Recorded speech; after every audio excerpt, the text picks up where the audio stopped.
দেখো আজকে লাঞ্চের থালিতে কি কিনে চলে এসেছে। এখানে আছে ভাত, কালারফুল থালা। হ্যাঁ এখানে হচ্ছে উচ্ছে আলু ভাজা, যেটা আমার একদম পছন্দ খেতে হয়। এখানে হচ্ছে মেথি শাক ভাজা বেগুন দিয়ে, এটা একটা নিরামিষ তরকারি, নামে আমিষ হয়েছে যেহেতু চিংড়ি পড়েছে, বাদ বাকি সবকিছু নিরামিষ সব তরকারি হয় না, মতো। সব সবজি দিয়ে হ্যাঁ। করেছি।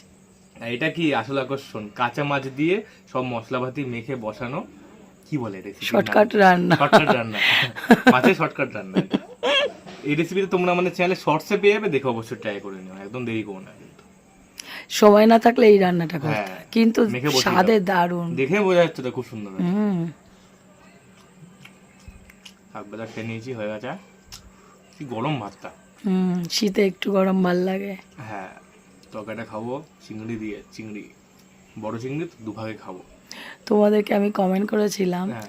যে তোমরা প্লিজ আমায় একটু জানি, আমার গলাটা কিছুতে ঠিক হচ্ছে না। তোমরা যদি কিছু জেনে থাকো, হ্যাঁ। যে যা বলছে করছে, কিন্তু আমার অনেকদিন ধরে এক চলছে। মাসের কাছাকাছি হয়ে গেছে, আমার গলাটা কিছুতে স্বাভাবিক হচ্ছে না। গার্গেল থেকে শুরু করে মেডিসিন চলছে। সব ফেলিওর হয়ে গেছে, আমার গলা ঠিক হচ্ছে না। কি গরম, কি যে কষ্ট হচ্ছে কথা বলতে। মারাত্মক। তোমরা প্লিজ আবার একটু হেল্প করো। হেল্প করো। আর মাছটা খুব সুন্দর হয়েছে, কেমন হয়েছে? ভালো হয়েছে। দারুণ না? হুম, পুরো ইউনিক তো, ভাজাভাজি চাপ নেই, কিচ্ছু চাপ নেই, সব মাখো আর বসিয়ে দাও। কম খাটনি দিয়ে সুন্দর রেসিপি, কি টেস্টি না?